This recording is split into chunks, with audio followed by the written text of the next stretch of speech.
어휘는 나다부터 간단하게 보고 그 다음에 문학 개념을 설명합니다. 우리 벌써 8강이네요.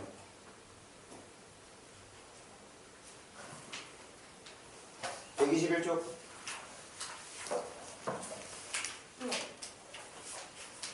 그렇게 안 남았어요. 그래, 일주일에 하나씩. 그렇게 안 남았어 진짜. 그럼 이제 딱 끝나면 이제 뭐 하면 돼? 몇 강까지 있는데요? 몇 강까지 있어? 10 몇 강까지 있는 거 아닌가? 10강까지 있는 거 같습니다. 10강. 그러면 10강까지 하면? 20만 하면 끝이네요. 아니지. 어휘는 나다 2번을 사셔야지. 야, 1번 끝났으니까 2번 사야지. 1번 끝이야, 1번 끝. 1번. 시리즈 책이에요? 네. 네, 4번까지 있어요.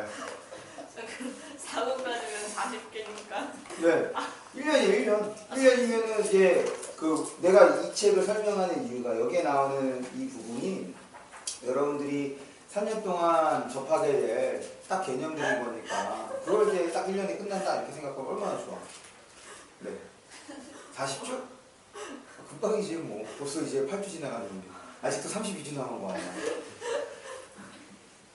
볼게요. 121쪽 거기 제일 위에 381번 단어입니다. 381번부터 385번 반영론적 관점까지 묶어주세요.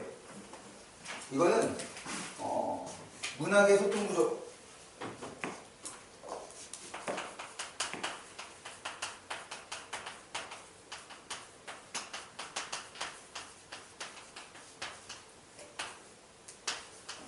요거로 좀 설명을 하면 됩니다. 그래서 일단 작품이 있고 이 작품을 수용하는 누구? 화자. 수용하는 독자가 있죠, 독자. 그 다음에 이 작품을 만드는 작가. 그리고 이 작품에 반영될 수 있는 사회, 시대 이렇게 되는 거예요. 이것이 이제 작품의 소통구조라고 이제 얘기를 하는 건데 지금 여기에 나오는 요렇게 하나, 둘, 셋, 넷, 5개는 딱 2학년 내신용이에요. 2학년 때까지 내신용. 그래서 뭐 그렇다고 문학작품에서 매번 물어보는 건 아니고 아마 제일 많이 이용하는 때가 1학년 1학기 때 제일 많이 이용하고 이제 시간이 지날수록 그 빈도수가 줄어들어. 모의고사에서는 거의 안 나와요. 딱 내신용 개념이다 라고 생각해 주시면 돼요. 이럴 때 관점이 두 가지가 있어요.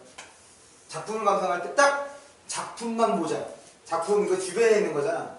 작품만 주변에 있는 거 보지 말고 딱 작품만 보자. 이것이 바로 내재적 관점입니다.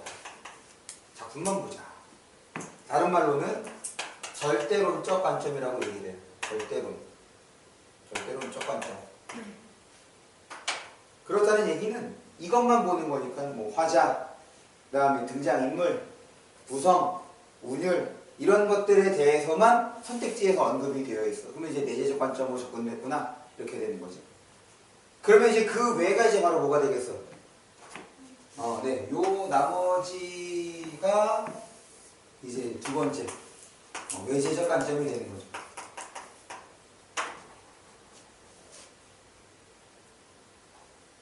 그럴 때 결국 작가가 쓰는 거기 때문에 작가의 생애, 그 다음에 작가의 경험이 여기에 들어갈 거다.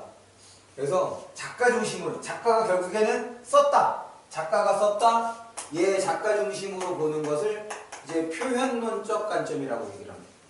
표현론. 작가가 경험한 것이 이제 작품에 반영이 될 거다라는. 그 다음에 결국 이 작품을 수용하는 독자가 감동을 받거나 그 다음에 독자에게 변화를 이끌어줄 수 있는 것. 그럴 때 변화는 두 가지가 있죠.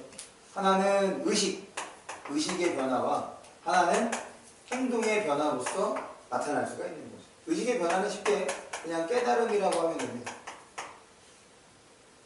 아, 앞으로 내가 열심히 뭔가를 해야겠다. 다짐을 했거나, 아니면 감동을 받았거나, 아니면 새로운 것을 알게 됐거나, 이런 식으로 선택지가 구성이 되면 독자를 중심으로 이제 감상하는 관점이라고 하는데, 결국 이 작품이 독자에게 가치가 있었다, 의미가 있었다, 쓸모가 있었다. 그래서 이제 뭐라고 얘기해? 그거를 효용이라고 얘기를 하죠. 그래서 효용문, 독자에게 쓸모가 있었다, 효용문 쪽 관점. 마지막, 당대의 역사적 사건 혹은 문화가 작품에 반영되어 있다. 그래서 사회를 중심으로 감상하는 것을 반영문적 관점이라고 얘기를 합니다. 요거는 딱 1학기 때. 1학기 때가 제일 많이 나올 거고, 이제 학년이 올라갈수록 좀 나오는 빈도수가 줄어들어요. 그다음, 우리 풍자해악은 지난번에 미적범주에서 얘기했던 거죠? 어디에 해당하는 거야, 풍자해악? 골개미에 해당하는 거.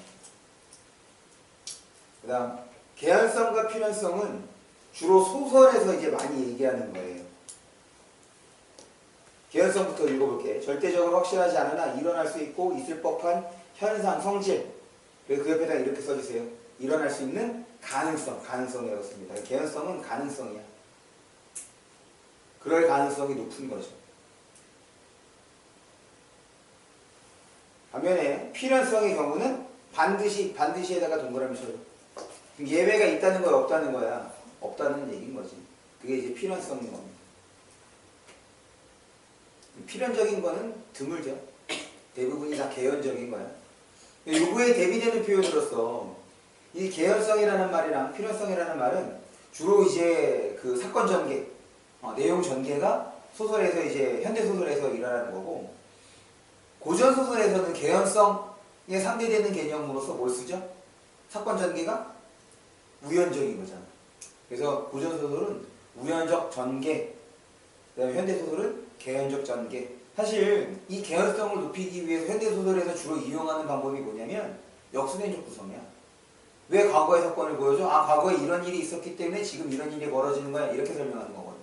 그래서 개연성을 높이는 하나의 방법으로서 역순행적 구성을 취하기도 한다는 거. 그렇기 때문에 이 개연성, 필연성이라는 것은 주로 현대 소설에서 얘기하는 개념입니다. 고전 소설에서는 우연성인 거야. 그러니 그냥 모대로 시간 순서대로 쭉 전얘기를 하는 거야. 갑자기 누군가 나를 도와주는 사람이 나타난다든지. 그래서 이 우연적인 것은 드라마에 빠질 수 없는 요소들 아니야. 뭔가를 막 뒷담화하고 있는데 옆에서 마침 그 당사자가 이렇게 보고 있거나 마침 누군가가 지나가거나 그런 거지 뭐. 그런 게 이제 드라마. 마지막 표상입니다. 표상 밑에다가는 이렇게 써주세요. 상징. 그래서 표상이라는 말은 다 상징으로 바꿔서 이해하시면 돼요. 오늘 이제 주간 테스트 보면 제가 이제 현대어로 풀이하시오라는 것들을 좀 많이 넣었죠. 앞으로 그런 것들이 더 늘어날 겁니다. 왜냐면 지금 이렇게 우리 선택지에 해당하는 거 보고 그 다음에 이제 고전 시가에 나오는 단어들 이런 것들 외우자고 얘기한 것들이 쭉 있었잖아. 그런 것들이 이제 지금 누적돼 가는 과정인 거라 우리가 이거 외우기로 했던 것들이 나오면 다 물어보는 거야. 너희 정말 외우고 있는지 내가 확인하는 거지. 그러니까 여러분 특별하게 뭐 시간을 내서 더 국어 공부를 열심히 하겠다 라기보다는 수업 시간에 했던 거 내가 외우라고 했던 거 좀 많이 외워주시고 그 다음에 복습하라는 거 그래 다시 한번 복습해 주시고 그것을 최대한 지금 주간 과제물에 주간 과제물에 적용해 주시는 그것을 내가 제대로 했는지 여러분들 스스로에게 점검해 볼 수 있도록 제가 열심히 또 문제집까지 만들고 있는 거 아니야. 그래서 그런 것들이 수호가 잘 되고 있다라고 하면 내가 국어 공부를 제대로 하고 있다라고 생각하시면 돼요. 처음에는 시간이 당연히 많이 걸리지. 이렇게 하는데 대체적으로 한 지문 하는데 한 20분 30분 걸릴 수 있어. 그런데 이것이 익숙해지면 20분 30분이 10분으로 줄어들게 되고 결국 하루치의 과제가 30분 정도로 줄어들게 되고 혹은 일주일의 과제가 1시간 반으로 줄어들게 되는 거야. 그럼 국어는 더 이상 늘릴 필요가 없는 거라고. 그 정도면 충분하니까. 그럼 남는 시간에 뭐 하면 돼? 다른 과목 공부하면 돼. 그래서 국어는 잘하면 잘할수록 여러분들에게 정말 개이득이 되는 과목입니다. 대신에 이제 처음에가 조금 고생하는 거지. 그래서 이제 재수반에서 수업을 할 때 처음 이제 국어 공부 시작하면 매일 3시간에서 3시간 반, 기초가 안 돼 있다면 4시간 반까지 이제 공부를 시켜. 그렇게 해서 2달 시키고 난 다음에는 한 그 시간을 3시간 반, 3시간으로 줄입니다. 거기서 다시 또 2달이 지나가면 2시간 반으로 줄이고 6월이 넘어가면 딱 상태를 봐서 그 아이가 좀 제대로 소화가 됐다라고 하면 1시간 반으로 줄여. 우리 모의고사 시간이 얼마죠? 80분입니다. 그 정도만 해도 된다는 거예요. 그래서 9월 이후에는 일주일에 2번, 3번만 문제 풀어도 돼요. 왜냐? 국어는 내용을 주입할 게 없어. 새로운 내용이 없으니까. 그러니까 새로운 글만 잘 소화시킬 수 있으면 되는 거거든. 여러분들도 똑같아요. 지금 처음이니까 지금 많은 것들을 외워야 된다 생각을 하는 거지. 딱 한 학기만 지나봐. 내가 특별히 여러분들에게 뭐 외우라는 거 없어. 그걸로 이런 문제도 풀어보고 저런 문제도 풀어보고 이럴 때는 이렇게 대처하고 저럴 땐 저렇게 대처하고 그런 것들이 익혀가는 거지. 그래야지 여러분들이 좀 유연하게 국어 문제를 풀 수 있어요. 여러분과 저의 가장 큰 차이는 경험의 차이야. 그래서 나는 되게 다양하게 이렇게도 때에 따라서 이렇게도 접근해보고 저렇게도 접근해보는데 여러분들은 그게 안 되니까. 121쪽 고전어휘를 보면 여기서도 여러분들이 좀 기억할 것들이 많아요. 거기 391번 어리다 꼭 외웁니다. 지금의 어리다는 나이가 적다의 의미로 쓰는 건데 과거의 어리다, 중세 때 어리다는 어리석다, 멍청하다의 뜻인 거죠. 그 다음에 392번 이런 것들은 다 외울 필요 있는 거 아니야. 제가 쭉 이거 고전어휘 설명하면서 야 이런 것들은 그래도 알아두고 얘는 쭉 반드시 외워두고 이렇게 제가 구분해주고 있잖아. 만주문산의 경우는 그냥 뭐로 처리하면 돼? 그냥 산이구나 이렇게 처리하면 돼. 대신에 393번에 청산에서 청에다가 동그라미 쳐주시고 한자에다가 동그라미 쳐주세요. 그 다음 청풍에서 또한 청자에다가 동그라미 칩니다. 왜냐면 같은 청인데 생김새가 다르지. 특히 이 청산에서의 청자 우리가 시조로 볼 때 한자어들이 이제 많이 쓰인단 말이야. 그럴 때 이 청자는 색채어로 여러분들에게 물어봅니다. 청산하면 여기 색채어가 들어있는 거야. 푸른 산이라고 해석할 수 있는 거니까.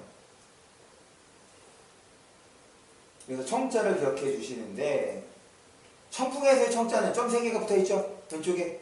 그래서 의미가 달라져. 무슨 청자야? 맑을 청자. 그래서 맑을 청자랑 푸를 청자를 구분하셔야 돼요. 그 다음 뭐 명어는 다 알겠고 분별에다가 동그라미 칩니다.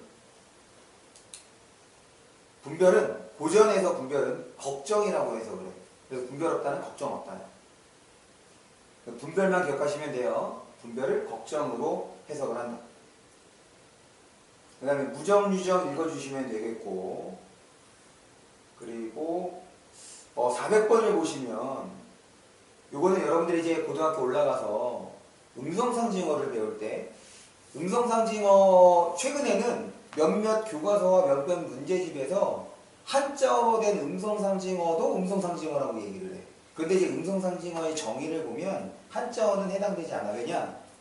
우리 멍멍 이런 거 이런 게 이제 음성상징어죠. 여기에 어떤 의미가 들어있어? 지금 이 멍멍이라는 걸로 개 짖는 소리라는 것을 지금 대신하는 거잖아. 그러니 상징이라는 말을 쓰는 거란 말이야. 이 소리로서 그런 현상 혹은 그런 소리 혹은 그런 모양을 대신한다. 그래서 음성상징어야. 음성상징어는 그래서 다 고유어를 많이 얘기를 하는 거죠. 의미가 없는. 그래서 지금 이 국어에서 멍멍을 영어로 하면 뭐가 되는 거야? 바우어가 되는 거잖아.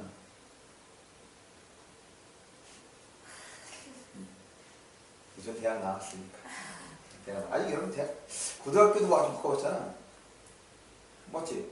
고등학교도 못 가본 놈들이. 미안해. 그런데 왜 이 얘기를 하냐면 한자는 기본적으로 뜻글자야. 뜻이 있는 거지, 뜻이. 그렇기 때문에 음성상징어로 그동안 보지 않았거든. 그래서 모의고사에서 한자 이렇게 나왔다고 음성상징어가 셌다. 음성상징어가 옳은 선택지로 나왔을 때 한 그 표현들을 보면 다 고유어란 말이야. 그런데 최근에는 몇몇 교과서와 몇몇 문제집에서 지금 이렇게 한자어도 음성상징어로 이제 설명을 하더라고. 그러니 음성상징어는 학교 선생님 설명에 따라주시면 됩니다. 왜 이 얘기를 하냐면 지금 실려있는 교과서 중에 첫사랑이 실려있는 교과서가 2권인가 3권인가 있어. 고제종의 첫사랑. 거기에서 이제 남분분이라는 이제 한자어가 나오는데 이게 이제 흩날리는 모양이야. 그런데 어떤 교과서는 이거를 따로 설명이 없어. 그리고 음성상징어로는 싸그락싸그락만 설명을 해놨는데 어떤 교과서에서는 남분분도 음성상징어로 설명을 해놓은 거예요. 그거에 맞춰서 이제 학교마다 다른 선생님, 서로 다른 선생님들이 이제 다르게 얘기를 하는 거죠. 내신에서는 그냥 학교 선생님 설명에 따라주세요. 근데 이제 여태까지 제가 그 수능 문제랑 그 다음에 이제 모의고사 문제, 그 뭐 학평 문제를 풀었을 때 한자어를 이용한 어떻게 이런 것들을 음성상징어로 얘기했던 적은 없었던 것 같아요. 혹시 또 모르지? 어쨌든 지금 그거 그냥 설명에 따라주시면 됩니다. 그 다음에 그래서 여기 이렇게 맞추면 되겠네요. 네, 문학개념어를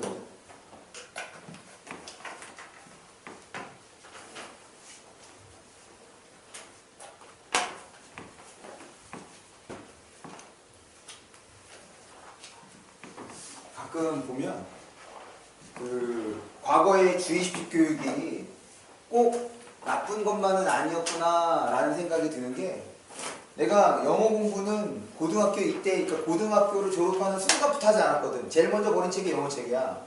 난 국어교육과 같잖아.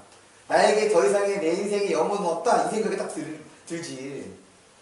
그런데 재밌는 건 내가 이제 국어학번인데 깜찍한 얘기죠. 그래서 저는 딱 국어권이라 우리 이제 1999년 그 다음 이제 2000년이잖아. 이제 밀레니엄 버그라고 해서 뭔가 여러 가지들이 이제 그 숫자가 바뀌니까 이런 것들이 일어날 수 있다. 뭐 세계 전쟁도 일어난다. 그다음에 노스트라다무스의 여러 가지 예언들. 그래서 종말론이 이제 횡행했을 때가 이제 1999년이었단 말이야. 그래서 그날 마지막 날 이제 친구들끼리 모여서 이제 1학년이니까 야씨. 우리 대학생이 1년밖에 못하는데 정말 나라 망하는 거 아니야? 세계가 망하는 거 아니냐? 갑자기 유성 날라오는 거 아니야? 이러면서 그래 어차피 내일 죽을 거 내일 종말 오는 거 열심히 술이나 마시자. 막 밤새 술 마셔서 딱 정말 그 이제 제 종이잖아. 그래서 이 카운트다운 하지. 그래서 딱 술 먹고 야 이제 2000년이야. 나서 딱 봤더니 똑같아. 당연히 아무런 변화가 없는 거지.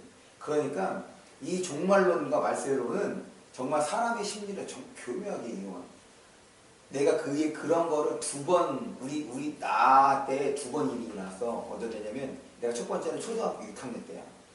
초등학교 6학년 때 어떤 얘기가 돌았냐면 휴거설이 돌았습니다. 휴거설. 이게 무슨 말이냐면 선택받은 자들이 없어져. 이거는 이제 기독교에서 얘기하는 거예요. 휴거론. 그러니까 하느님의 부름으로 일종의 이제 소천한다는 거지. 그래서 그 사람이 없어진대. 이제 그날이 점점 다가와. 저기 신문지상에 막 그 뉴스에서 막 그런 얘기가 나와. 실제로 그 다음날 학교에 못 나온 친구들이 몇 명 있었어. 왜 그랬냐면 자기가 그럴 줄 알고선 밤새워 그걸 기다린 거야. 그러다가 아무 일도 안 일어났잖아. 그러다가 잠들어서 이제 못 나온 거지. 그래서 휴고론. 그때 장난 아니었어. 그거랑 그 다음에 이제 1999년 그때 그거 종말론이었던 거죠. 얘기를 뭐 얘기가 나온 거야? 그냥 이제 그렇죠. 똑똑해. 그래, 주의식 교육. 그래서 영어 공부를 한 번도 한 적이 없었는데 그 참 웃긴 게 우리 공공학번 때부터 뭐가 생기냐면 졸업인증제가 생겨요. 여러분도 한번 할 거예요. 졸업인증제. 대학교 가면 일정 수준의 무언가를 요구해. 예전에는 그런 게 없었어. 그냥 졸업 논문을 쓰든지 그 다음에 졸업 시험을 보면은 끝입니다. 학점 이수하고. 근데 거기서 뭘 요구하느냐?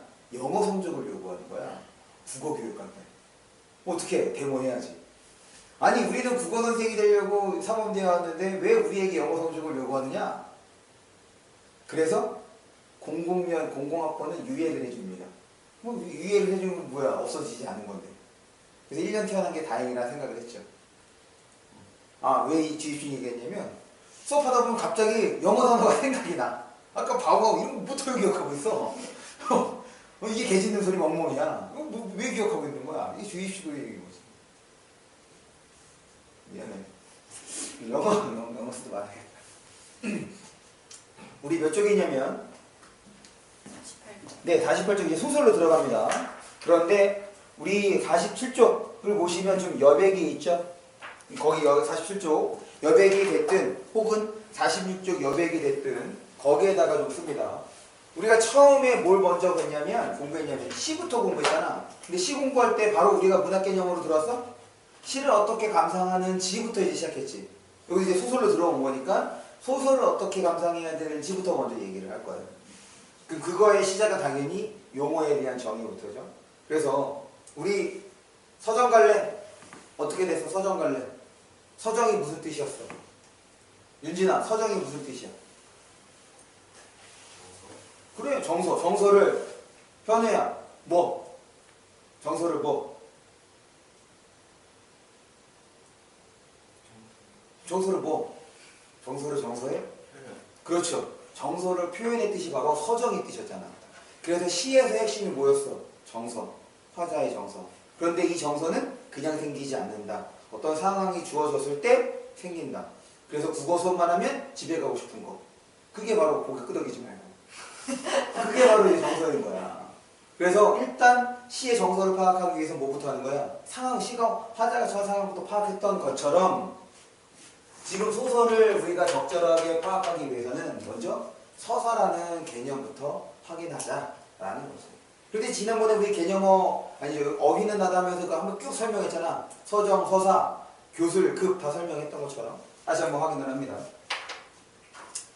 이때사는 어디에서 온 거죠? 이때사는 사건에서 온 거예요. 그리고 여기에서에서는 서술을 다시 우리가 표현이라는 말로 바꿔볼 수 있죠. 결국 서사갈래란 사건을 표현한 거다. 그러면 우리가 소설을 읽을 땐 뭘 파악하는 것이 필요하다는 거야? 사건을 파악하는 것이 필요하다. 이렇게 접근을 하는 거지. 그런데 결국 사건이라고 하는 거는 누가 일으켜? 주인공, 인물이 일으킨단 말이야. 그래서 지금 이거를 통해서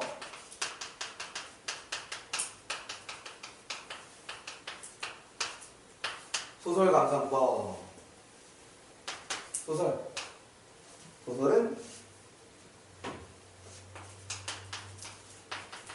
인물 중심으로 감상을 하는 거다.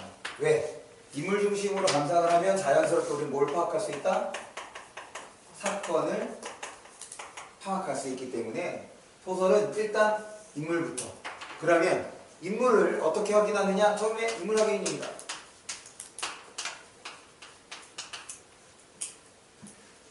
등장하는 인물마다 다 동그라미 쳐. 누가 등장했구나 그렇게 확인을 해주세요. 인물 확인. 그리고 이 인물을 확인하다 보면 우리 자연스럽게 파악할 수 있는 것도 있어. 바로 시점도 따져볼 수 있죠.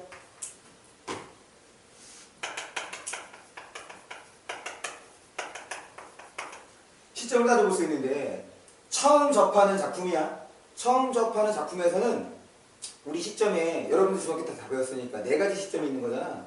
이 4가지로 구분하지 않아도 딱 2가지로만 봐도 됩니다. 1인칭인지 3인칭인지만 확인해 주세요. 3인칭일 때는 전지적인지 꼭 확인해 줍니다.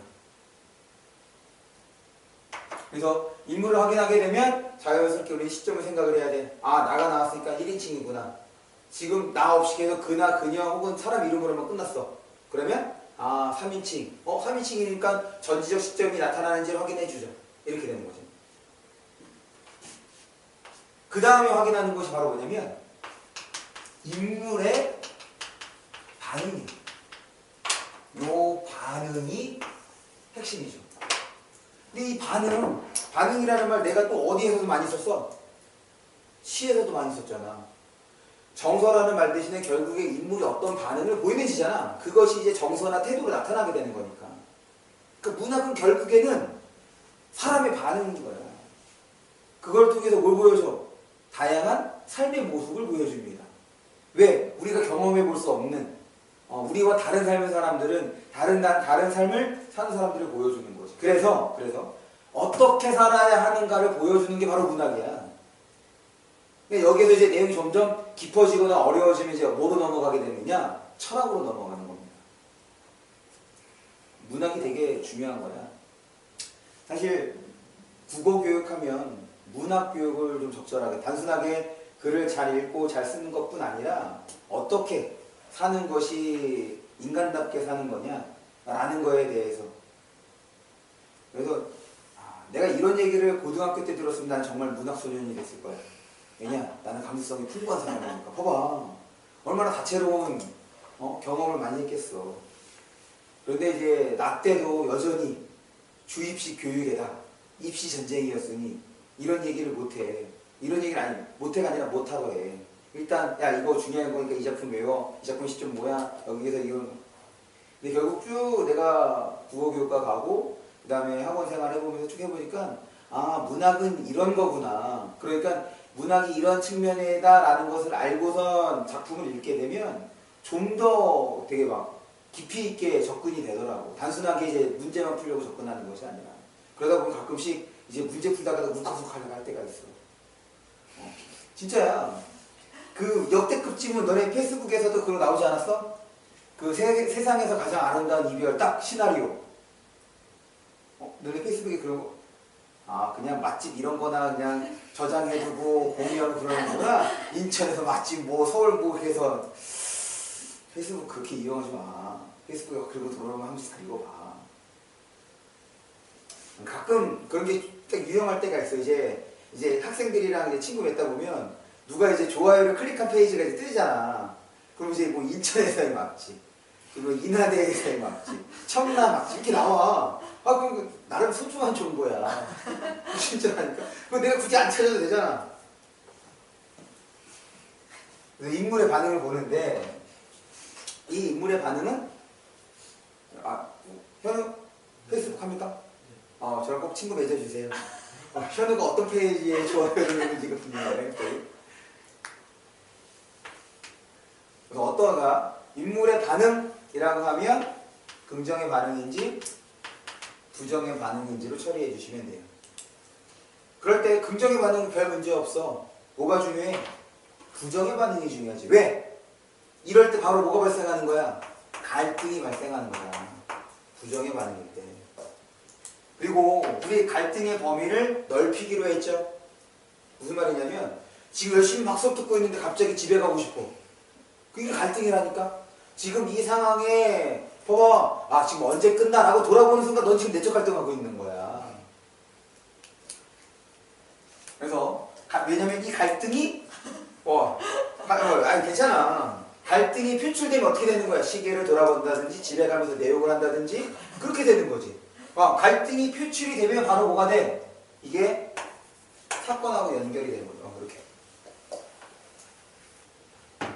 얘가 바로 이렇게 사건과 연결이 되기 때문에 갈등이 중요하다. 그러면 여기서 끝나면 안 돼. 이게 지금 사건 파악하면 사건 파악했으니까 끝. 인물의 부정적 반응 보였으니까 그걸로 끝. 아니라 여기에서 필요한 게 바로 이제 왜입니다. 왜 이런 갈등이 일어난 것이냐? 왜 이런 사건이 벌어진 것이냐? 내가 비문학에서 왜라고 캐스천 마크를 달라고 얘기한 적 단 한 번도 있어 없어? 없어. 비문학은 그대로 수용이야. 여러분이 절대 비문학식을 읽을 때 이거 왜 일어나는 거야? 왜 이렇게 글쓰나? 절대로 하시면 안 돼요. 이건 절대입니다. 절대. 가끔 그런 친구들이 있어. 선생님 왜 이 편이 왜 나왔을까요? 내가 어떻게 알아 그거? 나 보지 마. 나 전혀 몰라. 난 그냥 거기에 있는 것만 읽은 사람이야. 그 외의 건 난 아무것도 몰라. 그러면 절대로 문제를 못 풀어요. 비문학은 왜를 달면 안 돼. 하지만 문학은 왜가 필요해.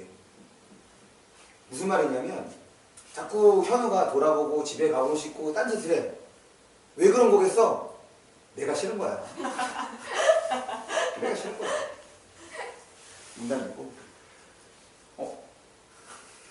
표정이 당황하는데 지금? 그냥 공부가 싫은 거니까. 자꾸 왜 해야지 이 사건의 원인이 어디에 있고 그래서 여기서 나타난 갈등이 이런 갈등이구나가 되는 거라고. 무슨 말이냐면 사실 우리가 중학교 때 갈등은 크게 내적 갈등과 외적 갈등으로 나눠볼 수 있고, 이 외적 갈등에는 인물과 인물, 인물과 사회, 인물과 자연, 인물과 운명 이렇게 4개 갈등으로 나눠볼 수 있거든. 갈등의 양상이라고 해. 물론 우리도 이제 쭉 설명하면 그거 얘기를 할 겁니다. 그런데 생각해봐. 너네 자연하고 싸울 수 있냐? 뭐 어떻게 할 거야? 나무랑 실험할 거야? 안 돼. 근데 이 자연하고 갈등하기 위해서, 그러니까 갈등하면 무언가 갈등이 있긴 있을 거 아니야. 그 갈등이 대신에 누구로 나타나? 다른 사람들하고 나타나.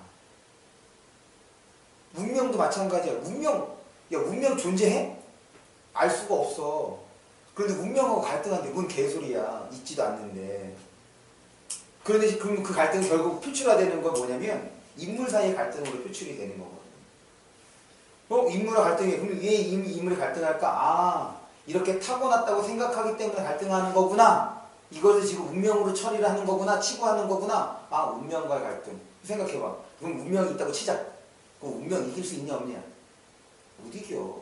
둘 중에 하나야. 운명하고 겨뤄서 내가 죽든지 아니면 운명에 순응하든지. 진짜라니까. 또 뭐 있어? 사회와의 갈등이거든. 그 사회는 사회의 제도 혹은 사회 시스템이 될 거 아니야. 그럼 사회 이기려면 어떻게 돼야 돼? 내가 영웅이 돼서 싹 다 뒤집어. 혁명에 성공하면 돼. 그런데 성공한 혁명은 단 하나밖에 없죠. 프랑스 대혁명밖에 없잖아. 그거 성공한 것밖에 없어. 혁명 성공하는 거 쉽지 않습니다. 아, 맞아. 미국의 독립혁명도 있긴 하네. 열심히 이제 영국놈들이랑 싸운 거지. 그러니까 어떻게 될 수밖에 없어. 사회에 질 수밖에 없어. 지는 거는, 야, 난 내 뜻을 굽히지 못하겠어. 그럼 계속 끝까지 싸우다가 내가 이제 죽는 거야. 사회는 그대로. 근데 실패한 거지. 그거 아니거나 사회 체제에 순응하는 거. 여러분 홍길동전 다 아시죠? 홍길동전이 바로 인물과 사회 갈등이야. 그런데 그 인물과 사회 갈등이 어떻게 드러나? 아버지를 아버지라 부르지 못하고 형을 형이라 부르지 못하는 거에서. 그래서 개빡치니까 뭐해? 나 집 나가. 이거야. 근데 그때가 바로 그 적서제도인 거잖아. 너는 서자니까 아버지라 부르면 안 돼. 그러니까 아버지라 부르지 못하고 뭐라고 해? 대강. 그렇지, 대강. 그럼 나를 뭐라고 지칭해? 소인이라고 지칭하죠. 이게 바로 주종관계를 나타나는 거거든. 왜? 소자가 되는 순간 아버지가 허용이 되는 거야. 그러니까 빡치니까 어떻게 해? 집 나가. 집 나가서 이제 승리하려면 어떻게 돼야 돼? 걔 능력이 있으니까. 그거 해요. 그렇지, 조선은 왕이 되어버리면 되잖아. 근데 그렇게 되면 어떻게 돼? 허균은 끌려가서 죽는 거야. 이 새끼 생각 봐, 사상 봐라 이거. 사회를 정복할 역적의 생각을 품고 있는데 목숨 걸지. 그래서 홍길동이 어떻게 합니까? 그렇죠. 율도국을 정벌하지. 조선을 정벌해야 되는 건데 근본적인 문제는 조선의 그 제도인 거야. 그래서 홍길동이 왕이 되면 야, 앞으로 적수차별 없어. 그러면 해결된 거잖아. 근데 그럴 수가 없잖아. 현실에서는. 왜? 허균은 끌려가야 되는 거니까. 철컹철컹의 순간이야. 그러니 대신 만만한 율도국을 정벌하는 거지. 근데 재밌는 건 율도국은 잘 살고 있는 거거든. 아무런 문제가 없어. 정말 굴러온 별이 박힌 뺀 거야. 그러면서 이제 이산 국가를 건설해다 조선에다 건설해야지. 그거를 왜? 그러니까 인물과 사회의 갈등이 나타나면 마찬가지 사회를 이길 수가 없어. 그런데 그것이 표면화된 건 뭐 때문이야? 어떻게? 인물과 인물 간의 갈등으로 표면화가 되는 겁니다. 그러니까 자꾸 왜를 따져야 돼. 그래야지 이게 인물과 사회와의 갈등인지 혹은 문명과의 갈등인지 라고 따져볼 수 있는 거예요. 근데 사회랑 싸우는 거, 인물하고 싸우는 거 많겠어, 적겠어? 당연히 적지. 왜냐면 끝은 뻔하니까. 이길 수가 없다니까. 그리고 우리나라 작품에는 자연과 싸우는 게 없습니다. 자연과 싸우는 건 그거야. 너네 노인가봐도 아시죠? 그게 자연과 싸우는, 자연과의 갈등이야.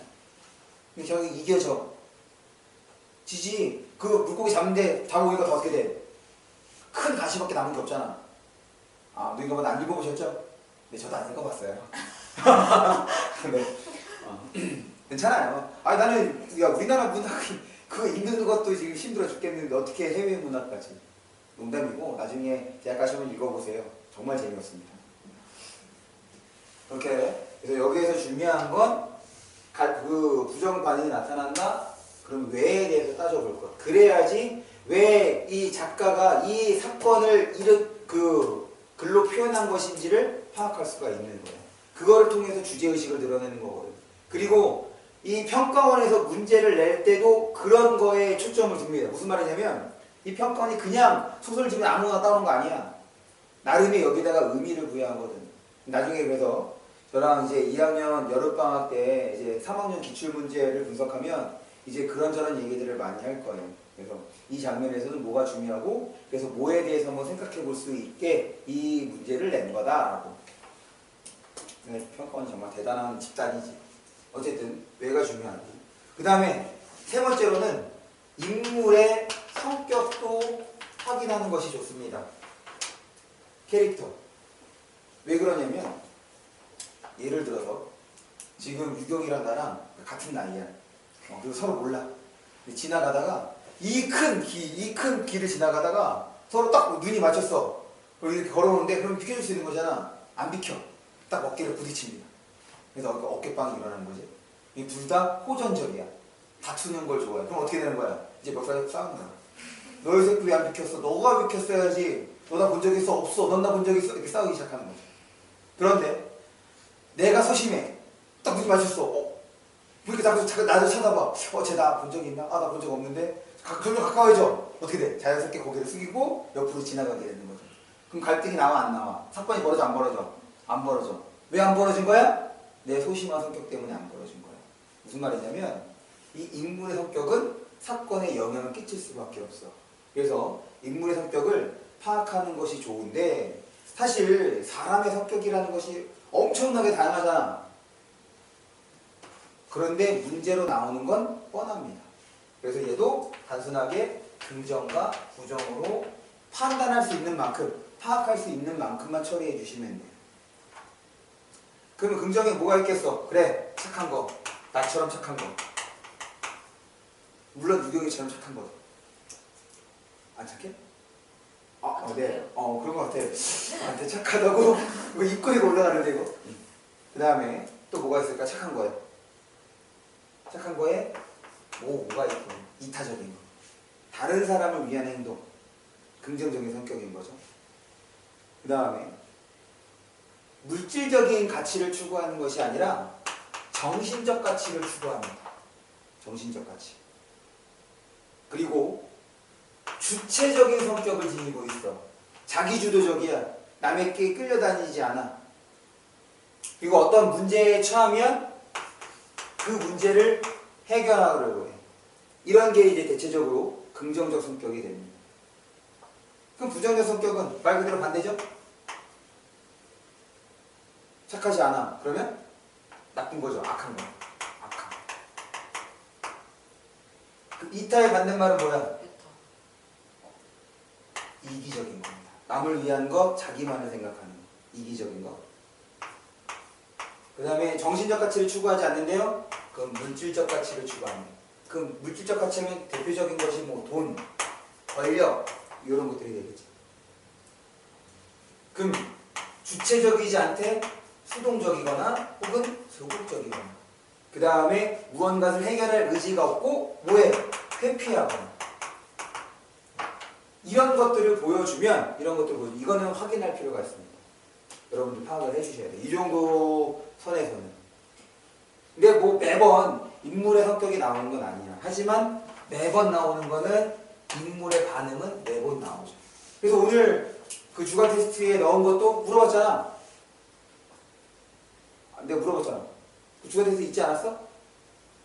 아직 윤진이가 문제를 풀지 않았으니까 답은 말할 수 없지만 거기 고향이라는 소설에서 나가 그에게 보인 반응 그 지문에서는 그게 핵심이거든. 요거. 그래서 소설감사고 처음에는 바로 인물 중심으로 처리를 해 나가는 거야.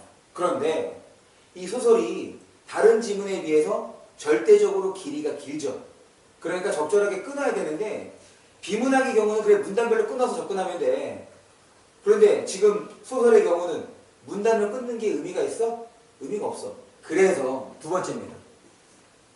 용기됐죠? 그래서 소설 방법 두 번째.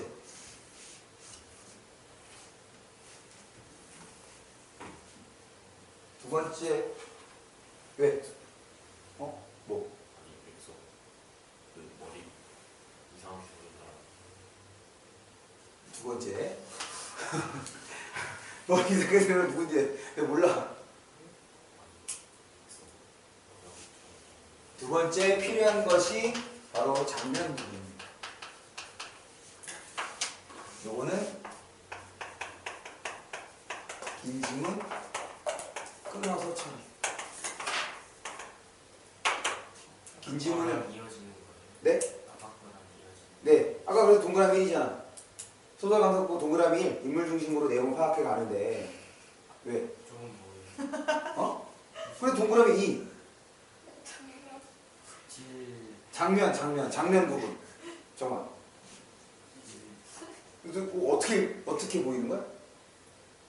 장면. 장면 구분. 집. 집? 정말 집가고 싶구나. 정말 진짜 우리 집은. 집면. 아, 네네. 아, 그래. 오늘 5분 일찍 끝낼게. 안 되겠다. 현우가 이제 집살밖에 없어. 그러니 이 장면을 보고 집이라고. 아니, 그 집이 아니라 그 피읍 들어가 있는 거죠. 받침이 피읍. 아. 집? 그걸로.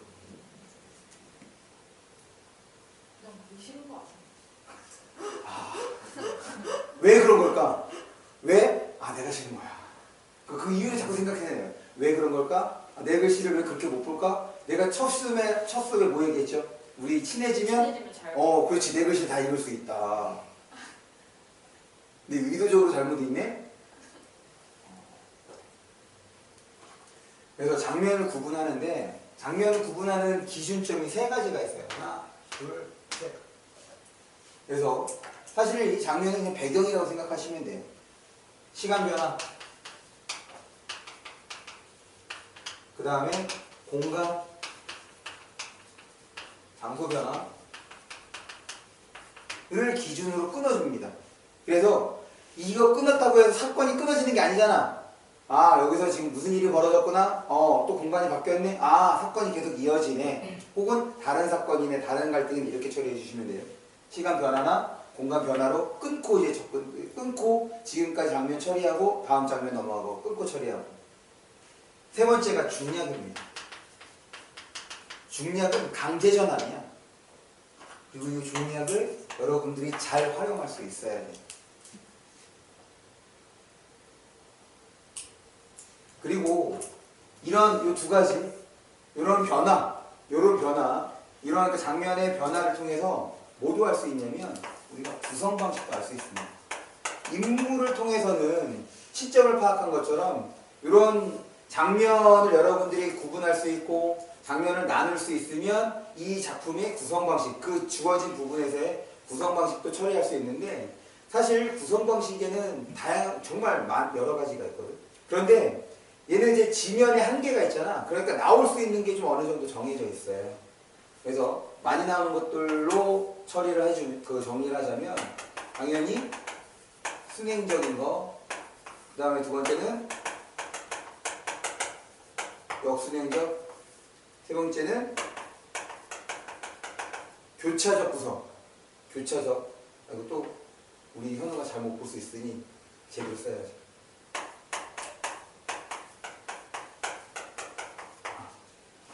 잘 보이죠?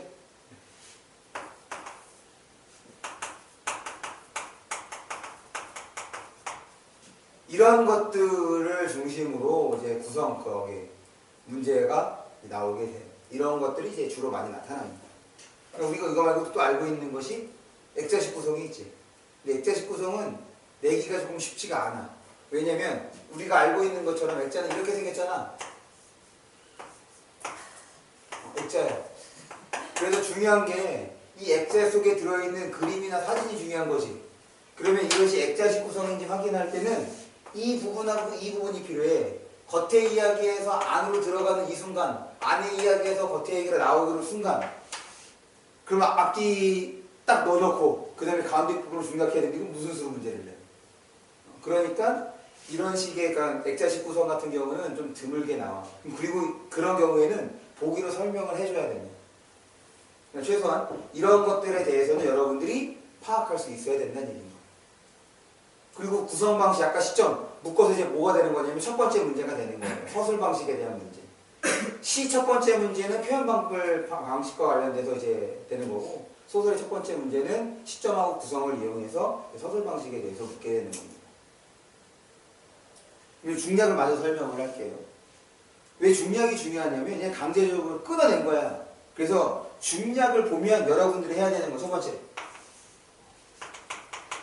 사건이 이어지는지 확인합니다.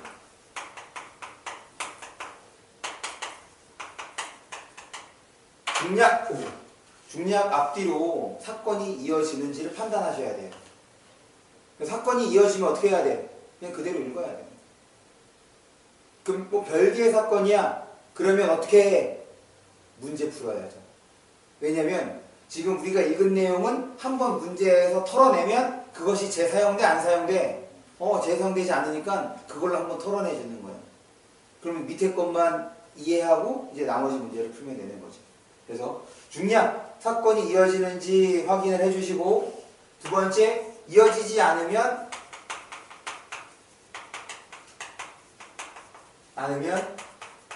문제로 넘어가서 처리해 줄 수 있는 거 처리하자. 그래서 이 과정으로 소설을 읽어나가는 연습을 해주시면 돼요. 됐습니까? 네, 이제 넘어갑니다. 그럼 다음 주 그 주간 테스트 첫 번째 문제는 당연히 뭐가 되겠어? 네, 이걸로 이제 빈칸을 뚫어놓을 거예요. 네. 별거 없어. 그냥 내가 알려주는 거 너희들이 다 알려고 하면 돼. 그러면 주간 테스트는 특별하게 신경 안 써도 통과할 수 있지? 서윤아, 맞지? 아닌가? 얼마나 친절해. 다음 주에 나온 것도 알려주고. 다음 주에 어? 15개. 다음 주에 몇 문제가 나올지 모르겠어. 다음 주에 15개만 내달라고? 아니 그래도 좀 플러스 하는 어. 거. 다음 주도? 다음 주 왜 해줘? 뭐 너나 싫어하잖아. 아예 내 글씨도 못 읽는데 뭐.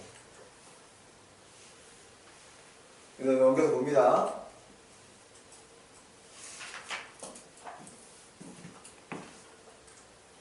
서술 방식의 모든 것부터. 서술자. 서술자는 작가의식을 대변하는 존재로 독자들에게 특정한 사건의 과거, 현재, 미래들을 전달하는 사람인데, 우리 시에서의 화자는 오늘 문법 못하겠네. 그냥 딱 요거 마무리, 아까 그 얘기한 대로 현우가 빨리 집에 가고 싶으니까 오늘은 일찍 끝내는 걸로. 5분 일찍. 시에서는 화자가 시인일 수도 있고 시인이 아니기도 하고 됐죠. 그런데 소설에서 서술자는 절대로 작가가 아닙니다. 그래서 서술자랑 작가랑 일치하지 않는다, 이렇게 생각해 주시고, 무조건 창조된 인물이야. 작가에 의해 창조된 인물이 서술자. 그 다음에 두 번째, 서술자가 사건을 바라보고 전달하는 위치에 따라 서술 방식의 차이가 나타나는데, 그 첫 번째가 바로 시점이죠. 이거를 이제 빠르게 확인하고 넘어가면 여러분 다 아는 거니까. 1인칭 주인공 시점, 사건 속의 서술자 혹은 작품 속의 서술자, 이렇게 보면 되지. 사건 속의 서술자, 작품 속의 서술자가 자신의 경험과 내면을 고백해. 그래서 이제 인물 확인하기로 했어. 이렇게 지하철에 앉아있는 시간들이 나가 나왔구나. 그러니까 1인칭 이렇게 접근하자는 거야. 1인칭. 나의 하루 중 가장 편안한 시간이 되어버렸다. 언제부터인지 기억도 나지 않았다. 내겐 편안함만 있으면 그뿐. 나의 삶에 대해 돌아보고 생각해보는 것도 지쳐가고 있었다. 인간으로서의 삶을 포기하는 거예요. 네, 이러면 안 됩니다. 글쎄, 그래서 자신의 생각을 드러내줬으니 1인칭 주인공이 있구나, 이렇게 판단하면 되지. 그런데 아까 얘기했던 것처럼 우리는 딱 처음 보는 작품은 그냥 1인칭인지 혹은 전적 작가인지 정도만 확인해 주시면 돼요. 굳이 1인칭인데 관찰자 그 다음에 주인공도 안 해도 됩니다. 거기까지 안 물어봐. 왜냐면 관찰자의 주인공을 명확하게 구분하기가 그럴 수 있는 장면이 많지 않거든. 그럼 두 번째로 이제 관찰자 시점을 보는데, 제가 똑같은 상황을 시점을 바꿔서 다 달리 표현한 거야. 열심히 했죠? 네. 이번에는 오늘 집에 가면서 칭찬. 내 수명이 줄겠네. 칭찬해줬으니. 가면서 욕하세요. 김봉구 씨는 김봉구 나왔으니까 누구라면 쳐주고 오늘도 어김없이 같은 자리에 앉아있었다. 창이 다 구겨진 야구 모자 이렇게 돼서 그의 차림 그래 김봉구지. 전혀 변함이 없었다. 나는 나가 나왔으니까 1인칭이구나. 호기심을 참을 수 없어. 오늘은 그가 어디까지 가는지 따라가 보기로 했다. 그래서 나가 누구를 관찰하고 있어? 김봉구 씨를 관찰하고 있는 거죠. 넘어갑니다.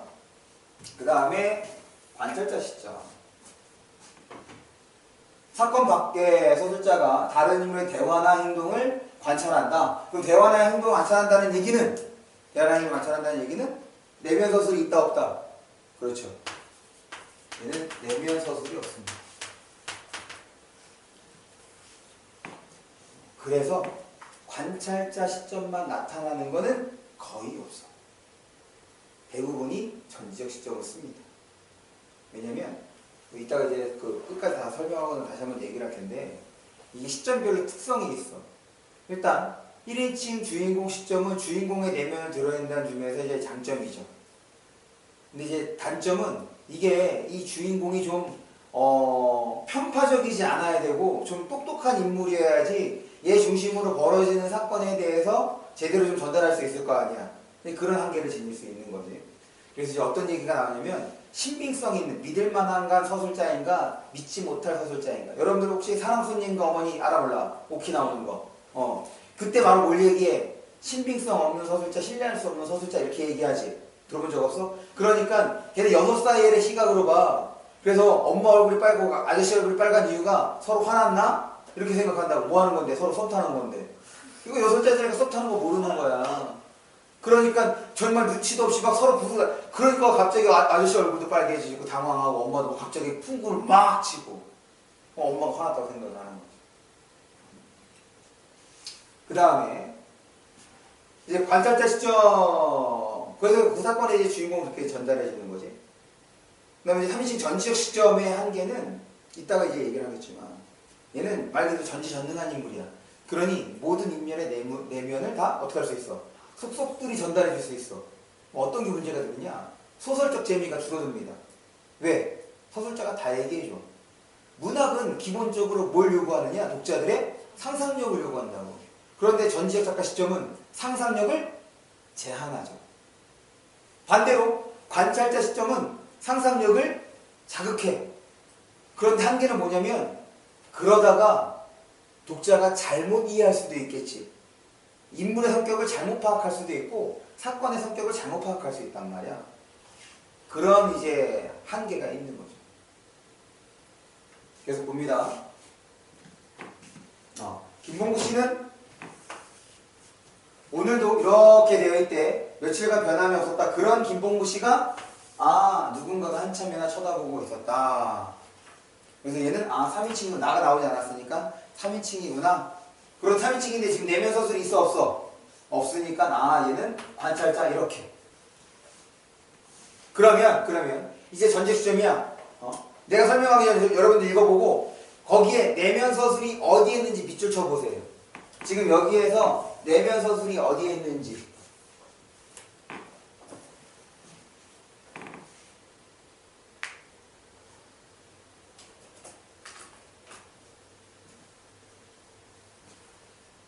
내면 서술 어디 있어?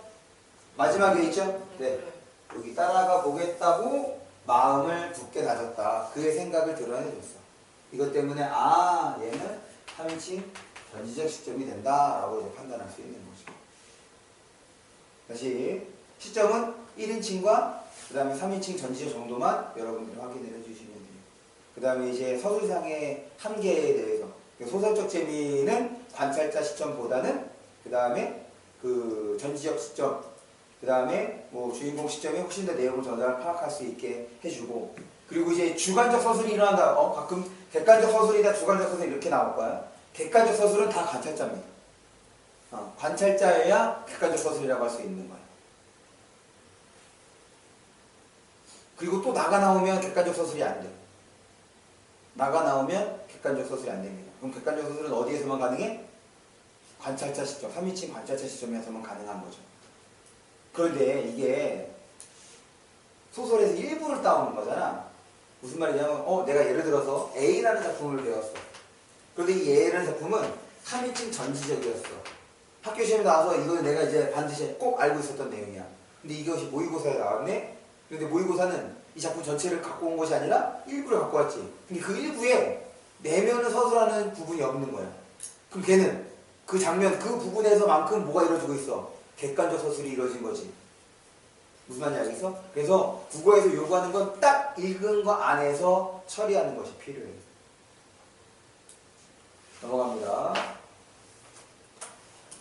69번에다가는 별표를 해주세요.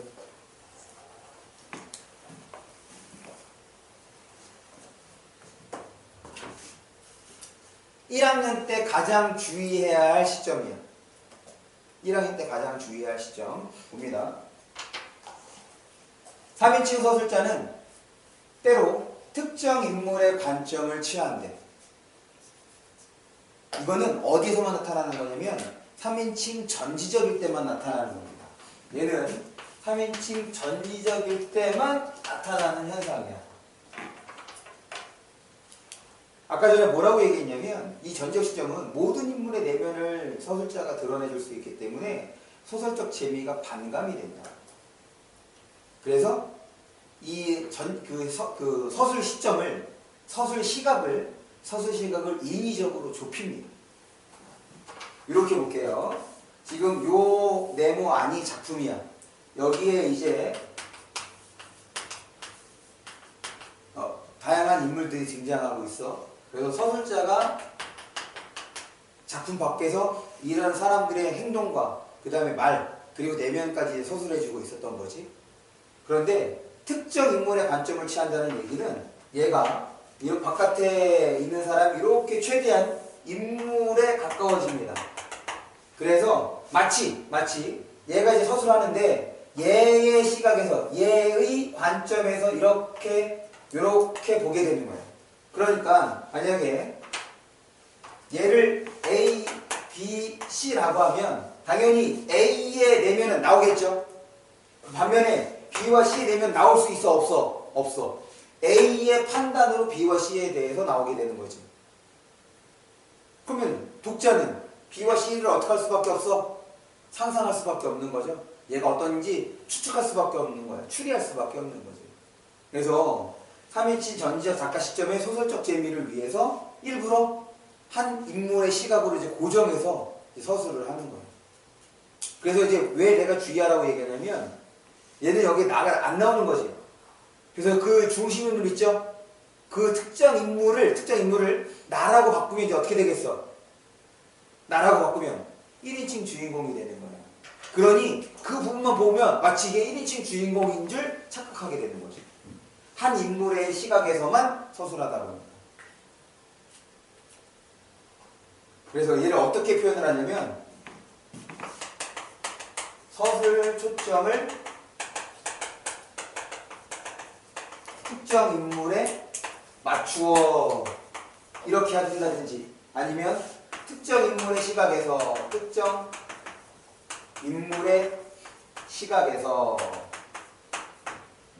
그렇게 되는 거죠. 작품 밖 서술자가 서술 초점을 특정 인물에 맞추었다. 아니 작품 밖 서술자가 특정 인물의 시각에서 사건을 서술하고 있다. 이렇게 말할 수 있는 거예요.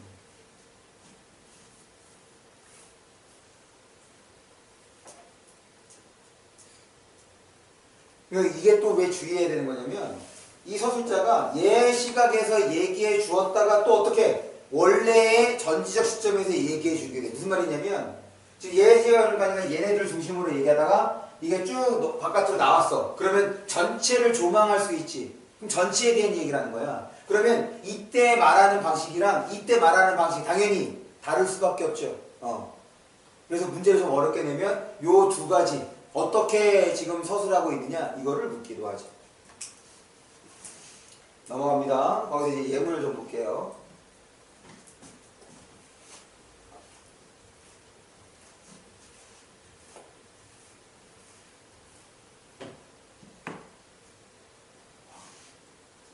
지금 약속한 시간이 지금 몇 분이에요? 25분 조금 전에. 그래 조금 좀 아깝다. 딱 요거까지만 볼게. 원래 사실은 밑에 있는 거기 소술자의 개의 편집자적 논평까지 좀 봤어야지 좋은 건데 딱 여기까지만 보도록 하겠습니다. 아들은 이제 이런 표현을 주의하는 거야. 왜 그러냐면 야 아들이라는 말을 쓰려면 아들이 있어야지. 그러니까 내가 아버지의 위치에 있어야 혹은 어머니 위치에 있어야 아들이라는 말을 쓸 수 있는 거잖아. 아니 서술자는 지금 작품에 등장하지 않는데 아들이 서술자의 아들인 거야? 아닌 거지. 그러니까 아들, 어머니 이런 표현이 나오면 좀 주의가 필요한 거야. 이거는 어머니의 시각이거나 혹은 아버지의 시각일 수 있겠구나 이렇게. 그러니까 관계를 드러내주는 말이 되는 거죠. 만약에 그냥 일반적인 3인칭이라면은 그는 혹은 사람 이름 얘기하면 되잖아. 볼게. 아들은 손끝에 집세기는 이제 집신을 말하는 거예요. 집신을 걸고 나가 쓰레기통에다가 던져버렸다. 고무신이 대단한 것은 아니다. 그러나 길 걷는 데는 집세기가 고작인데 하니 아직 날도 안 드러난 집세기, 그러니까 아직 튼튼한 혹은 낡지 않는 화산떼기는 못내 아까웠다. 지금 이제 등장인물 아들 등장하고 그 다음에 이제 화산떼기가 등장하는데 우리 화산떼기는 이런 거야. 이제 좀 나이든 그 여성을 그 사람의 출신으로 부르는 경우가 있잖아. 뭐 충주댁, 청주댁, 안산댁 이런 거 들어본 적 없어? 있죠. 그런 식인 겁니다. 그러니까 화산떼기는 이제 그런 거예요. 화산떼기는 못내 아까웠다. 아까웠다 이거 어떻게 알아? 내면이지. 그러니까 이걸 통해서 전지적 시점이구나가 되는 겁니다.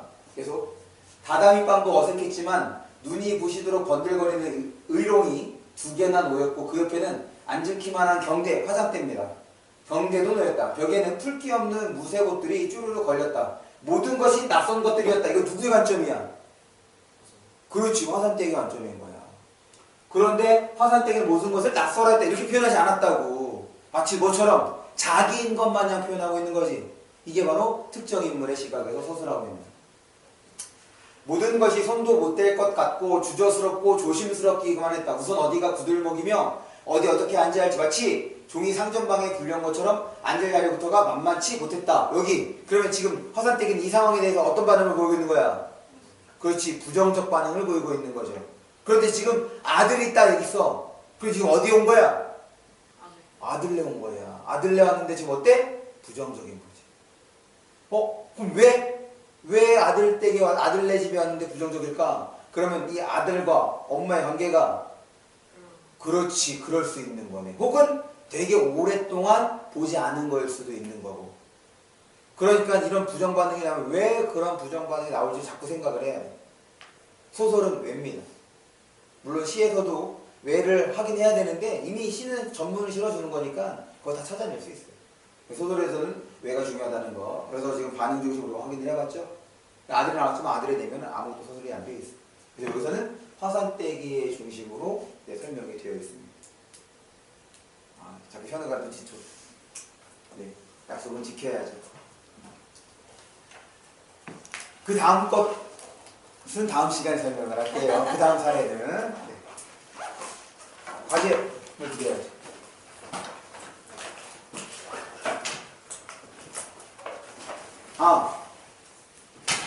이거 물어봐야 되는데 깜빡했다. 우리 지난번에 그 본 수업 들어가기 전에 네, 2개 야, 먼저. 내 거에서 뭐 가져갔냐? 뭐? 안 가져갔지? 우리 본 수업 들어가기 전에 우리 그 비문학 문제랑 문학 문제 세 지문씩 푼 거 생각나죠? 그래서 여러분들에게 결과 표로 전달해 준 거. 그게 뭐예요? 우리 12월 첫째 주에 봤던 네. 거 있잖아. 테스트. 네, 테스트 했던 거. 근데 그 문제가 작년 문제에서 이제 본 친구들도 있었던 거 아니야. 그래서 제가 지난번에 얘기했던 것처럼 이번 설 연휴 때 좀 작업을 해서 지금 여러분들이 절대로까지 아니고 거의 한 100%에 가깝게 보지 못할 지문과 문제로 지금 구성을 했어요. 그래서 지난번처럼 중간 점검을 보는데 이거는 따로 문제풀이를 하지 않을 겁니다. 그냥 여러분들이 지금 현재 상태가 어떤지를 확인해 볼 거야. 수준은 3월 모의고사 정도? 되는 수준으로 이제 저번 거보다 어려워요. 저번 거보다 어려워요. 네, 저번 거보다 어려울 거예요. 구성을 했는데 이거는 수업 시간에 볼 수 없어. 네, 진도도 나가야 되는 거니까. 그래서 다음 주 여러분들이 언제 주중에 볼 수 있는지 그걸 조금 확인을 할게요. 지금 수목금 중에 언제 학원에 올 수 있습니까? 다음 주야? 네, 다음 주. 이제 돌아오는, 그러니까 이번 주죠. 돌아오는 주. 언제 올 거냐 정리가? 수목금. 수요일 아니면